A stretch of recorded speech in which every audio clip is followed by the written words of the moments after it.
Fala, meu povo! Vamos dar sequência aqui na nossa segunda aula sobre poder executivo, dando sequência aqui no nosso estudo do direito constitucional. Hoje a gente vai falar sobre a responsabilização do presidente da República e também um pouquinho sobre responsabilização de governadores e prefeitos nas infrações penais que eles cometam, tá bom? Antes de passar o conteúdo, quero pedir que, se você ainda não é inscrito no canal, por favor se inscreva, ative o sininho para receber as notificações. Lembrando, pessoal, que eu tenho um projeto tenho uma pretensão, um objetivo de colocar um curso completo de Direito Constitucional no YouTube, tá bom? Para vocês, para ajudar no estudo de vocês. Então, como esse é um ramo do direito, que é o mais importante de todos, constitucional é a base de tudo, é interessante que você seja avisado quando tiver vídeo novo. Então se inscreva, ative o sininho, deixe o seu joinha, aquela coisa toda que vocês conhecem, né? Papo de youtuber, blogueiro, essa coisa toda. Mas enfim, internet não é só para, sei lá, meme, essas coisas não, né? É bom a gente usar para estudar também. Tá bom, responsabilização do presidente. Pessoal, eu quero começar a nossa videoaula de hoje com uma citação do Fernando Collor de Mello, tá bom? Não sou fã do Collor, tá bom? Nunca votei nele. Quando ele foi candidato a presidente, eu não votava ainda.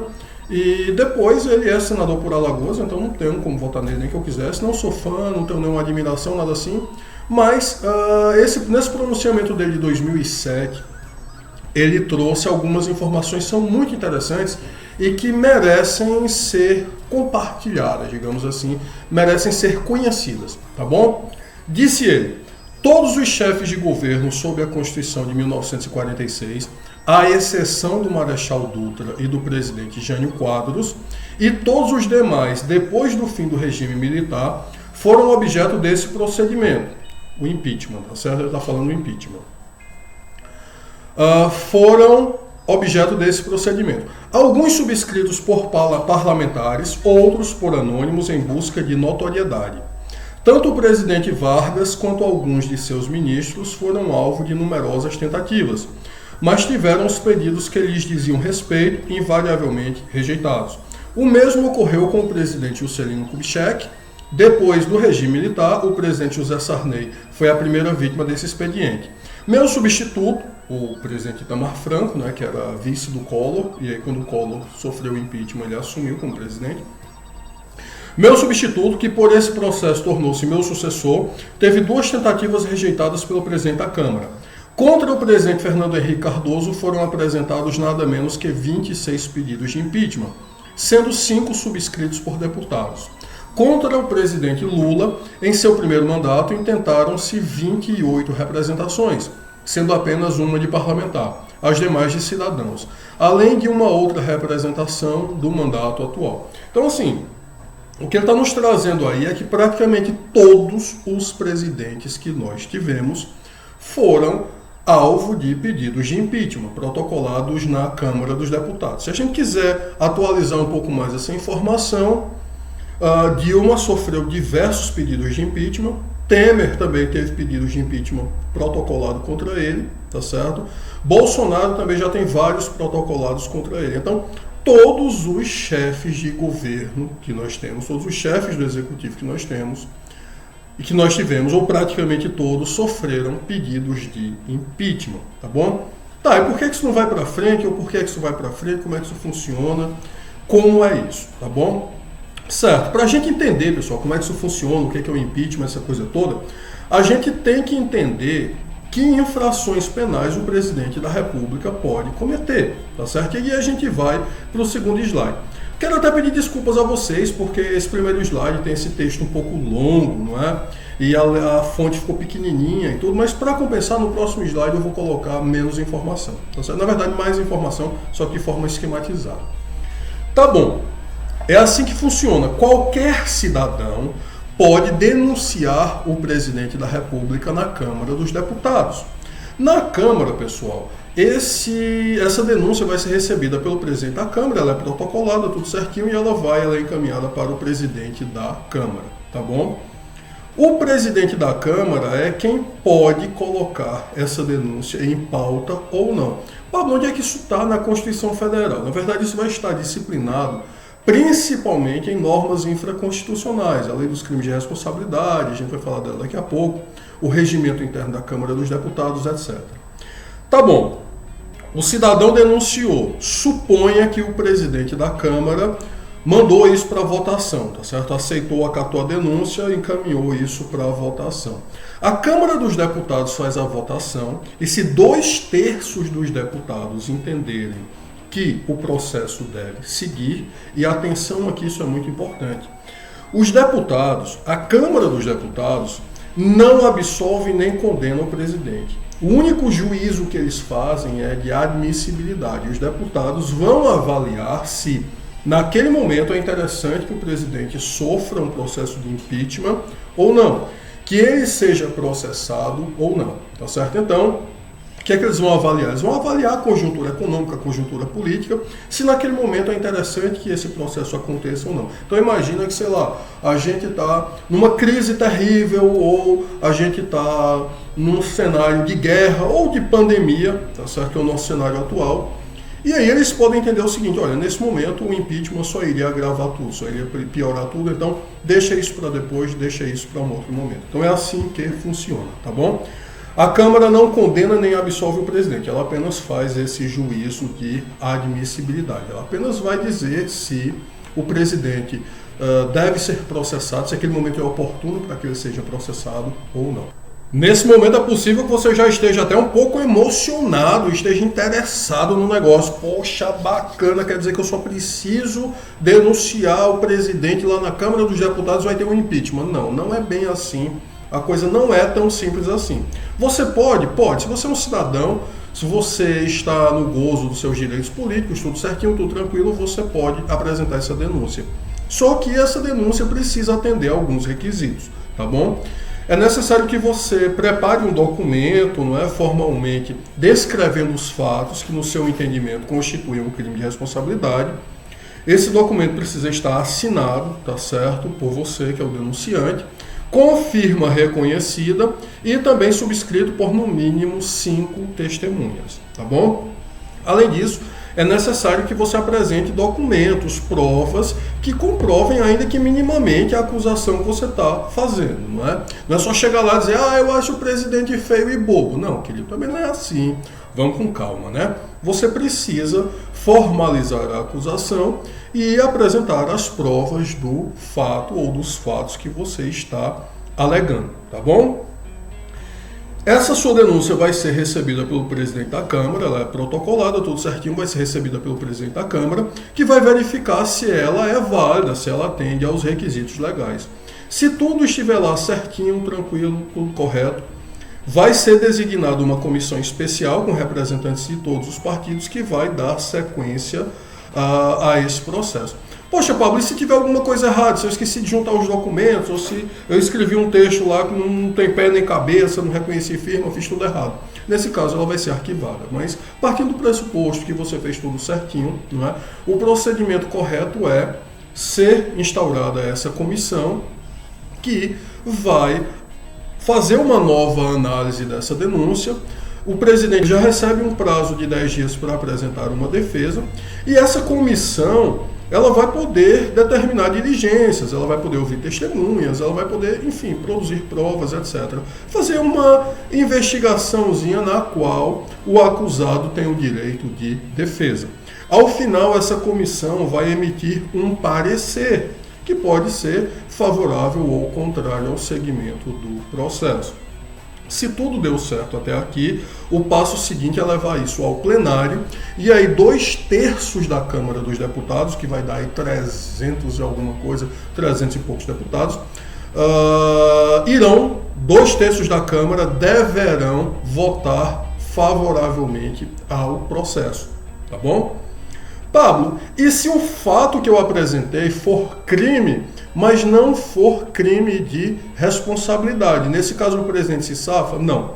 Vamos entender agora quais são as infrações penais que o presidente da República pode cometer. Pessoal, o presidente da República ele pode cometer crimes de responsabilidade e aí, após esse processo na Câmara dos Deputados, após esse juízo de admissibilidade, melhor dizendo, na Câmara dos Deputados, ele seria julgado pelo Senado Federal. Ele pode cometer crimes comuns, infrações penais comuns relacionadas ao cargo. Então, o que é isso? São quaisquer outros crimes que ele cometeu, mas ele só pode cometer porque ele era o presidente da República. Então, por exemplo, corrupção passiva. É uma infração penal? É um crime de responsabilidade? Dependendo do que seja exatamente, pode até configurar crime de responsabilidade, mas certamente é uma infração penal comum, está lá no Código Penal. Certo. Se ele pode praticar porque ele é o presidente da República, porque ele está ocupando o cargo de presidente da República, aí, se é uma infração penal comum relacionada ao cargo, ele não vai ser julgado pelo Senado, ele vai ser julgado pelo Supremo Tribunal Federal. Pablo, você vem falando relacionado ao cargo, com relação ao cargo. E se o crime não tiver nenhuma relação com o cargo? Então imagina que, por exemplo, seja um crime passional, algo relacionado à vida privada dele. O presidente da República chega em casa, chega no palácio e vê a primeira-dama numa sessão caliente de atividade física com personal trainer, por exemplo. Eu quero avisar desde já que todos os fatos que estão sendo narrados são ficcionais. Qualquer semelhança com pessoas ou fatos reais é mera coincidência, tá bom? Certo, eu não tô acusando ninguém de nada, pelo amor de Deus. Mas imagina que isso acontece, aí ele, no acesso de fúria, saca a arma dele e assassina o personal trainer, algo do tipo. Ou que ele, enfim, fora do expediente, de madrugada, tomou um porre, saiu dirigindo em alta velocidade e atropelou alguém. Pessoal, se ele comete uma infração comum sem relação com o cargo, ele não vai responder nesse momento, tá certo? Se for uma infração penal, se for um ilícito penal que não tem relação com o cargo, com o exercício das funções presidenciais, a Constituição é clara. O presidente não será responsabilizado por atos estranhos ao exercício das suas funções. Então, ele não vai responder nesse momento. Poxa, Pablo, ele vai ficar impune? Não, o que vai acontecer é o seguinte. No dia que ele deixar o cargo, quando ele deixar a presidência, aí ele vai ser processado e julgado pelo juiz comum de primeira instância, tudo certinho, tá bom? Então, o que ele vai responder no exercício do mandato são as infrações relacionadas ao cargo. Se essas infrações forem crimes de responsabilidade, após o juízo de admissibilidade na Câmara, ele vai ser julgado pelo Senado Federal, mais uma vez pelo quórum de 2/3, só que agora dos senadores.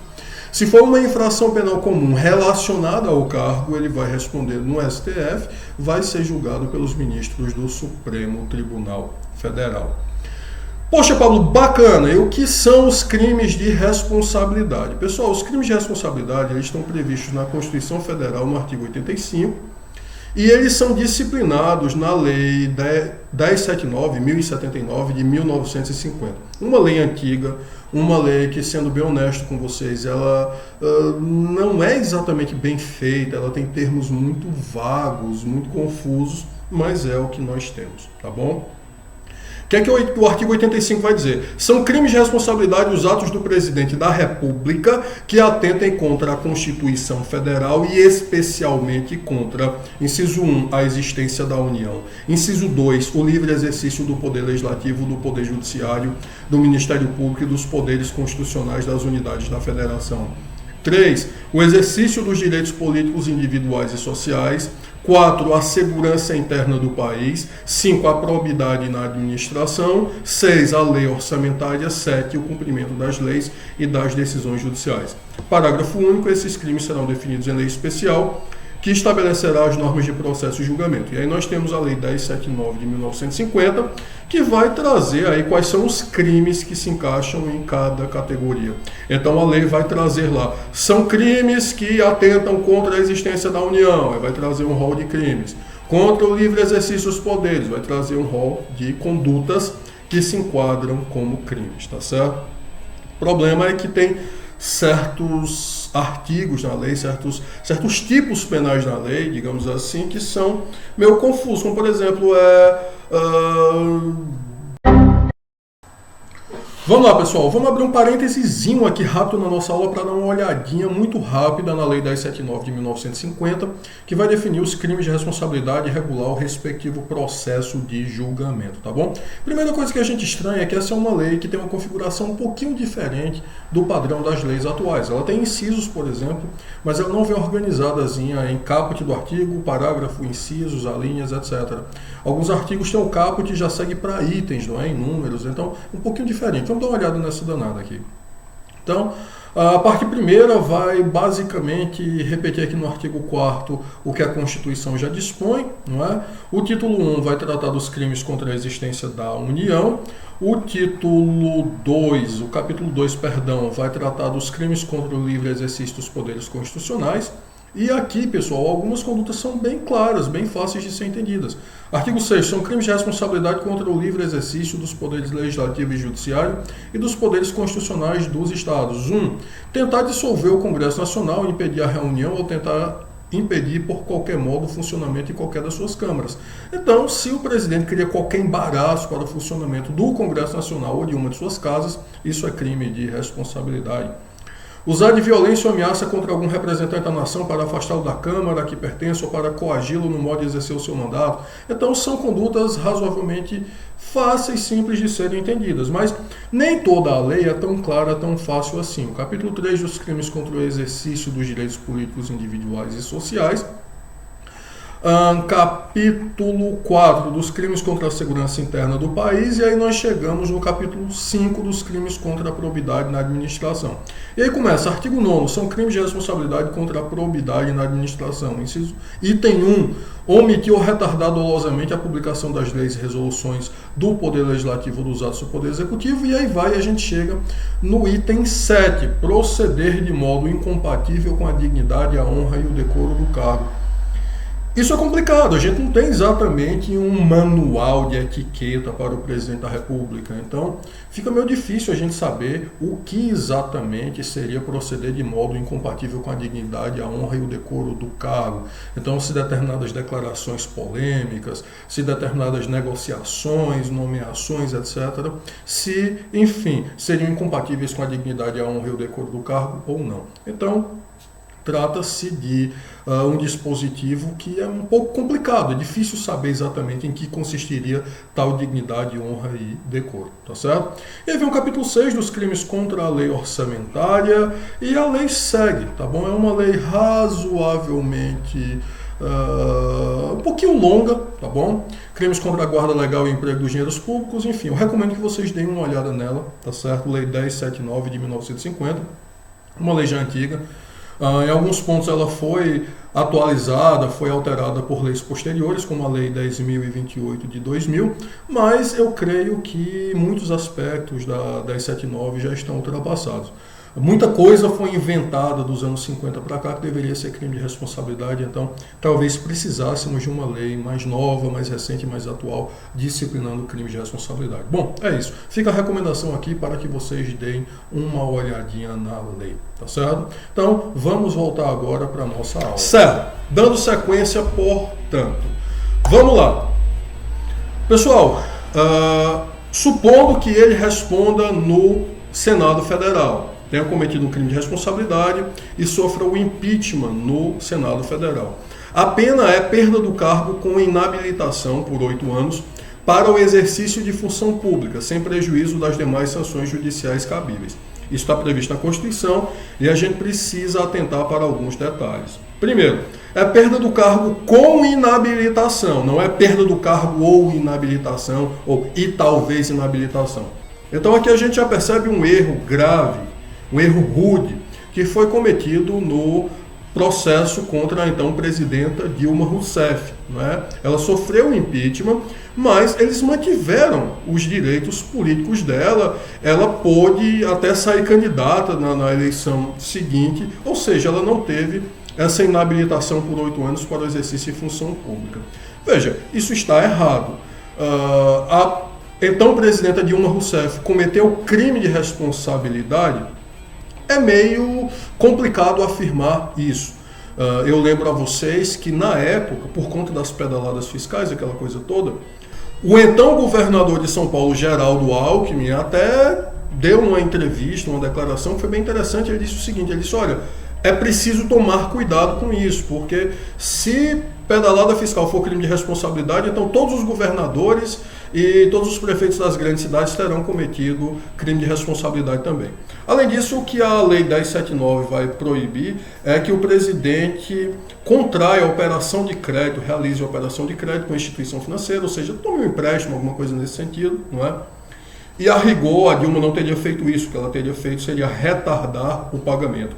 Então existe uma diferença entre eu ir até você e pedir dinheiro emprestado a você e eu lhe dever um dinheiro e atrasar, sei lá, deveria pagar hoje, te pagar só amanhã, te pagar depois de amanhã. Por que ela fez isso?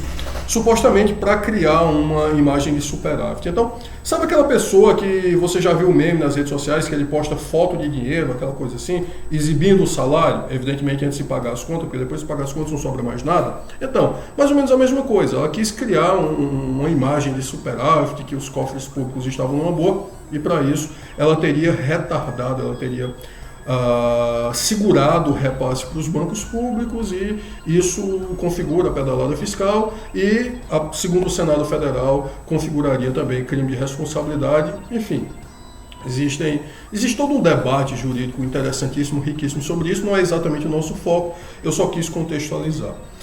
Então, a rigor, o processo é, no mínimo, questionável. O vice-presidente Michel Temer se tornou o presidente e ele deu uma declaração também, já, salvo engano, na semana seguinte, de que a verdadeira razão do impeachment seria porque ela teria recusado o plano econômico do PMDB na época, salvo engano se chamava Ponte para o Futuro, etc. Enfim, eu também não estou defendendo a Dilma Rousseff. Por acaso, por coincidência, eu estou vestido de vermelho, mas a camisa não é do PT, é do Fedor Emelianenko, que é um lutador russo, que eu sou fã dele. E, enfim, não se trata de uma defesa dela, se trata muito mais de uma análise, ainda que rasa, ainda que superficial, mas do processo, que é um processo importante. Da mesma forma, não tenho afinidade com o presidente, o ex-presidente Fernando Collor de Mello, e o processo dele também foi questionável, né? O processo dele também foi um tanto quanto dúbio. Foi um processo de impeachment que correu em tempo recorde, foi um processo de impeachment que, enfim, teve muitos aspectos questionáveis também. No final das contas, ele acabou sendo inocentado no STF das acusações relacionadas à corrupção passiva e outras acusações. Então é complicado também afirmar que tudo correu corretamente, adequadamente no processo de impeachment dele. Por outro lado, o presidente Fernando Henrique Cardoso, que no frigir dos ovos foi um bom presidente, não é? Sei que merece muitas críticas, merece, mas também, sejamos honestos, o governo dele teve muitos pontos positivos. Também foi um governo que foi marcado por alguns escândalos e ele, entretanto, não sofreu impeachment, não é? Na época foi noticiado por um grande jornal brasileiro, um parlamentar disse que recebeu, salvo engano, se a memória não me trai, R$200 mil para votar a favor da emenda constitucional da reeleição. E, enfim, supostamente o presidente Fernando Henrique Cardoso saberia disso, teria conhecimento disso, ele foi beneficiado, né? Ele pôde se reeleger a partir da emenda da reeleição. E, enfim, isso não resultou em impeachment, ninguém foi efetivamente responsabilizado por conta disso. Então, enfim, peço desculpas por essa digressão, mas é necessário que a gente não tenha realmente político de estimação. É preciso que a gente saiba reconhecer os pontos positivos e negativos de quem quer que esteja no comando da nação, de quem quer que esteja na chefia do executivo, tá certo? Pois bem, então eu fiz essa brevíssima análise aí do impeachment da Dilma, né? Não posso nem dizer que foi uma análise, fiz alguns comentários sobre o impeachment da Dilma. Foi um impeachment também que eu acho que foi prejudicial para a imagem do Brasil, porque se você compara as votações, se você compara a votação do impeachment do presidente Collor, por mais que o processo dele também tenha alguns aspectos questionáveis, mas você via que era uma votação muito mais séria, não tinha aquele tom jocoso de, sei lá, estourar confete na votação, aquela coisa toda. Mesmo que ela tenha cometido um crime de responsabilidade, essa forma de votação, esse processo não é adequado. Enfim, não é adequado que um parlamentar, que um deputado ou um senador se comporte dessa forma. Na verdade, o mínimo que a gente espera deles é um pouquinho mais de seriedade. Tá bom, no frigir dos ovos também teve essa irregularidade. Já que a retiraram do cargo, já que entenderam que ela era culpada, que ela tinha cometido um crime de responsabilidade, então que suspendessem também os direitos políticos dela por 8 anos, que a deixassem inabilitada por 8 anos para o exercício de função pública. Não faz sentido a pessoa ter cometido um crime de responsabilidade, ela sair do cargo por conta disso, mas ela continuar apta a se candidatar a outros cargos, a assumir outros cargos públicos. Isso não faz o menor sentido. A suspensão dos direitos políticos, a inabilitação para o exercício da função pública é uma decorrência lógica do impeachment, tá certo? Então não é um ou outro, né? É preciso que as duas sanções andem juntos. Então, são essas as críticas rápidas que eu tenho a fazer. Mais uma vez, não acho que a Dilma foi uma boa presidenta, acho que ela cometeu incontáveis erros. Se ela cometeu ou não um crime de responsabilidade, bom, aí é um pouco questionável. Por outro lado, não sou eu quem diz, foi o Fernando Haddad que disse que golpe é uma palavra muito forte, né? Ele falou algo nesse sentido. Então, enfim, foi um processo questionável. O processo do então presidente Fernando Collor foi questionável, e outros presidentes da República, como o Fernando Henrique, talvez até o Lula, no caso do Mensalão, não terem sofrido um processo de impeachment, não terem nem sequer sido processados, isso também é questionável, tá bom?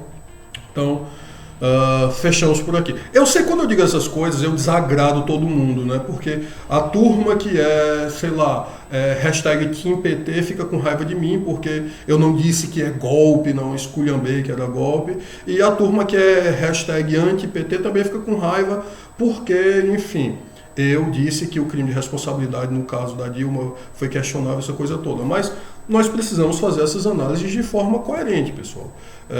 Eu não analisei o processo de ponta a ponta, não tenho os autos do processo impresso, não tive tempo para, enfim, fazer essa análise detalhada, mas pelo que eu pude acompanhar, pela mídia, pelas peças a que eu tive acesso, enfim, foi questionável, isso é fato. Eu sei que eu desagrado os dois lados, mas enfim, eu tenho que manter uma coerência no que eu falo. Certo, dando sequência, tá bom? Para a aula não ficar extensa demais.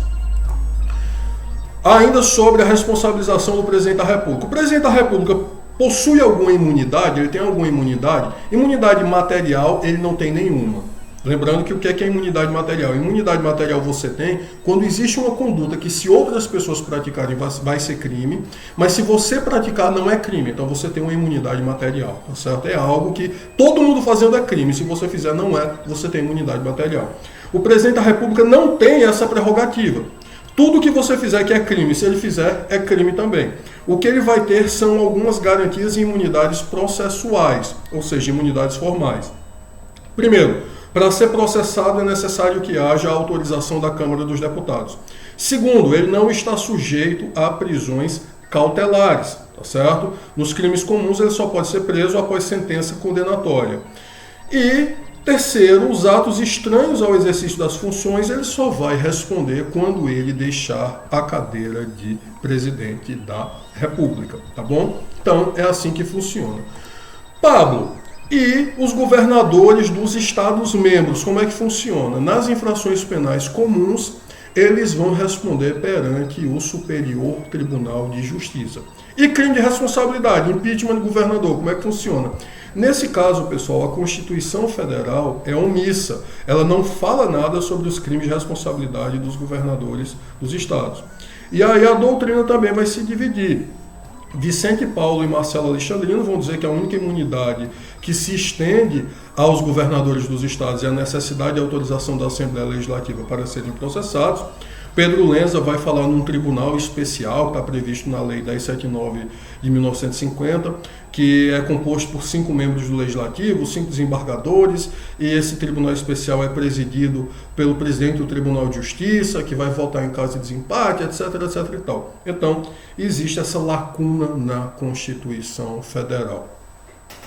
Particularmente, penso eu que, pelo princípio da simetria, o governador do Estado-membro deveria, se ele comete um crime de responsabilidade, ele deve responder perante a Assembleia Legislativa do Estado, tá bom? Entendo que esse seria o entendimento mais adequado, essa seria a forma de proceder mais adequada em face da Constituição Federal. E o prefeito municipal, pode cometer crime de responsabilidade?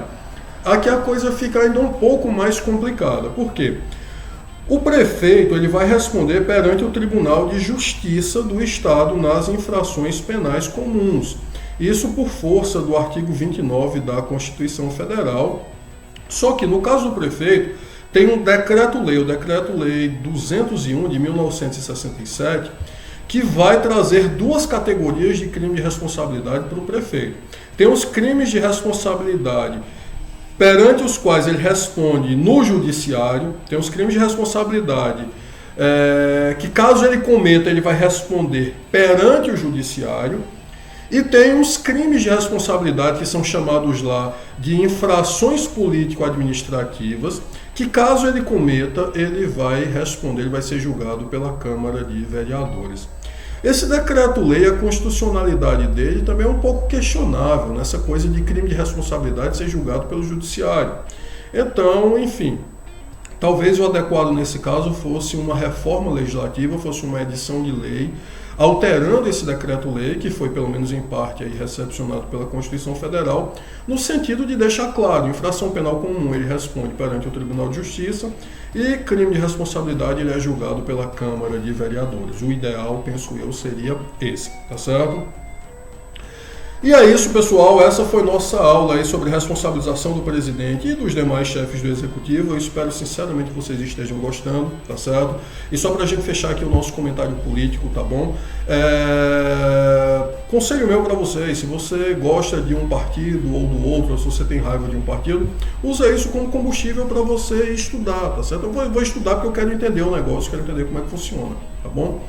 Então, procura canalizar isso para o bem. Não tenha político de estimação, sabe? Políticos são seres humanos, como outros quaisquer, eles têm virtudes e defeitos.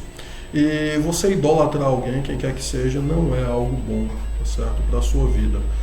Se você for idolatrar alguma coisa, idolatre o Esporte Clube do Recife, que é meu time do coração, tá bom? Brincadeiras à parte, é isso. Espero sinceramente que vocês estejam gostando.